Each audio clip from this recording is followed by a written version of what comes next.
What is up, my friends? You are very welcome back to the second late night agenda video of the day here on Anfield Agenda. I did tell you guys I'll come back with a news video. Well, here it is. The first one, if you haven't seen it, was just all about positive vibes. Now we're going to get stuck into the business of what is happening behind the scenes at the football club. So look, social media is full of conjecture and full of guesswork at the minute. You're going to see a lot of stuff over the coming days and weeks, but what we try to do is just try to remind everybody, just stick to the mainstream journalists on this one. Stick to the tried and trusted sources when something is as big and as important as the ownership situation of the football club. So there has been an article that's been doing the rounds that's from the Telegraph that says quite simply, the auction for Manchester United and Liverpool is in full swing and the formal bids for the club are expected next month. I don't expect there to be any shortage of buyers or potential buyers for Liverpool Football Club. I don't know who it will be though. That's the only thing I can say to you is I don't know. You don't know. At this moment in time, nobody actually knows. There is a lot of guesswork. There's a lot of people on social media talking about money from Qatar, talking about money from Saudi Arabia or other parts of the world. But anybody who is in discussions about buying the football club will have most likely signed an NDA at this point, so they can't give out any information or the deal will fall through. So on that one, we've just got to wait. But if you want some comparisons as to why Liverpool fans perhaps are a little bit annoyed with FSG, and I do include myself in that, Chelsea have spent nearly the same amount of money in the last 6 months as Liverpool have dating back to 2018. That is ridiculous. They've spent about 468 million quid, Chelsea, since Todd Bowley took over. Now, this isn't having a dig at Chelsea. This is just a Liverpool fan, once again, just reminding people of what Jurgen Klopp's been asked to do, what he's been asked to work against, what he's been asked to try and build on a shoestring. So, Chelsea have spent pretty much the same amount of money in 6 months as Liverpool Football Club have in the last 10 transfer windows. 10 transfer windows, my friend. That is why anybody who doubts Jurgen Klopp's ability or anybody who doubts our manager needs to give their head a wobble. But let's move on to Naby Keita. And it seems like, as has been reported, that contract talks between Liverpool and Naby Keita over an extension have collapsed. Thankfully, that's what I wanted. I won't lie to you. That's what I wanted. There's no denying Naby is a good player. There's no denying that on his day, Naby Keita can do bits. But those days are few and far between. And whilst I think he still has a use for the club between now and the end of the season, it does look like he's gone. It does look like there won't be any extension and that he can potentially sign a pre-contract agreement to leave Liverpool Football Club in this window and then move to a club outside the Premier League if that move is agreed, or he can wait till the summer and sign for whoever he wants in whatever league he wants. But honestly, I think this is the right move. Liverpool are going to have a midfield rebuild. That midfield rebuild is going to need robust midfielders. It's going to need midfields with an engine, and it's going to need midfielders who are, well, available most of the time, because we haven't replaced Gini Wijnaldum. Gini Wijnaldum, whatever you thought about him, was available, was fit, and was always there for Jurgen Klopp. So I move on to the next transfer story, and this one is one that we kind of mentioned to you guys a year ago as an idea, not as in something we'd heard of, just as in something I thought might work because of the contract situation. What am I talking about? Wolves, Ruben Neves. I know, on the face of it, probably not going to get you up off your seat, probably not going to excite you, but he's into the last 18 months of his Wolves deal, and there has been talk, of Liverpool going in there and making an offer, maybe Wolves getting a reduced fee from in the summer or something like that.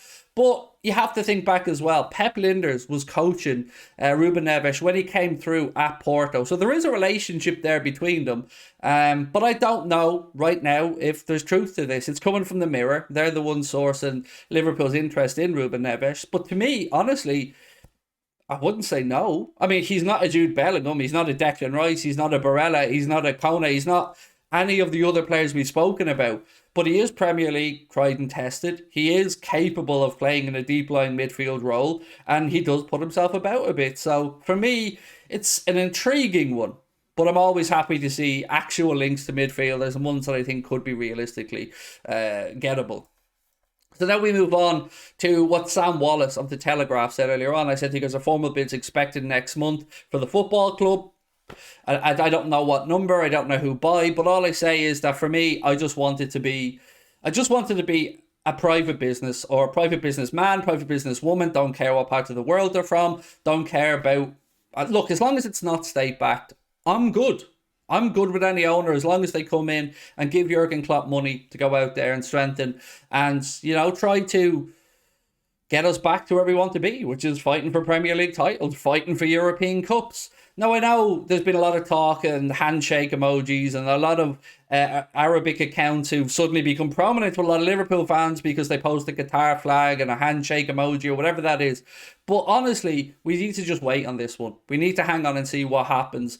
FSG certainly don't like positive or negative PR, and they're getting a lot of that at the minute. And do you know what? Honestly, they could do with making a statement or two at this time, in my humble opinion, because the football club needs some reassurances, whether it be for potential incoming players, the manager, the coaching staff, or whatever it is. So let's wait and see how the ownership situation plays out. But I get the feeling that the hold up about transfers and money being released is probably to do with this, because all the talk of 250 million quid in the summer is great, and none of us would say no to it. But we've always found it hard to fathom a world in which FSG put their hands in their pockets and spend that much money to give Jurgen Klopp for transfers without selling a load of players. So, yeah, it's one of those, isn't it, really? So, do I see a midfielder coming in this month? Honest answer is, I probably change my mind on it every day. I probably change my mind on it depending who I speak to. Sometimes I think, you hear what Jurgen Klopp has said, there won't be any more business. But then I think to myself, they do see that we're struggling right now, and that is the area of the pitch. And you look at and speak to different journalists, as I have, and some of them will think, well, Klopp has said nothing's happening, but some of them will just tell you, they just have a sneaky suspicion at the back of their mind that something might happen, that there may be anything possible in this window for Liverpool Football Club. So I wouldn't be throwing the towel in on it just yet, but what I would say is we need to come up with a new way of playing that starts to get the most out of the players that we have and starts to give people an opportunity. So what I've said before is I'm going to try and be positive. Alex Oxlade-Chamberlain will be leaving the club in the summer. I don't know what Fabio Carvalho has done, whether Jurgen Klopp doesn't like what he's seen in training, whether maybe Fabio's been a bit lippy. I don't know. I'd be just guessing. But what we can say for certain is he doesn't seem to be trusted to play by the manager right now. And I hope that changes, because I don't like giving minutes to players who don't have a future at the football club. Alex doesn't. Carvalho at least has the possibility of it. So for me, Wolves FA Cup game on Tuesday, I'd like to see Fabio Carvalho play. I'd like to see him get the opportunity to show the manager what he can do. And I'd like to see him put in a performance, because I do think that he's a talented player, but he needs to be given the opportunity. So that's pretty much it with regards to transfer news, ownership news and stuff like that. From the credible stuff that I can actually feel like I can have a serious conversation about with you guys. So it's over to you now. What are you expecting in the window? Do you think the sale is being delayed, or the funds being released to Jurgen Klopp are being delayed because of the sale? Do you think it's a partial sale? So many what ifs. But again, like my video earlier on today, I do urge you guys, please stay confident. Please get behind the manager. And I need to give my head a wobble as well, because I know I play a part in this. I vent, I get angry, I get annoyed like everybody else. Only thing is, I guess I've got a platform that I need to be better on, and I need to be honest. I need to say what I need to say. But again, I need to remember that negativity is only going to end in negativity. So let's get some positive vibes going. Fingers crossed, in the summer, we're going to be absolutely delighted with the business that happens. And hopefully we will have another season in the Champions League to look forward to. It is not all over yet, my friends. Keep the faith.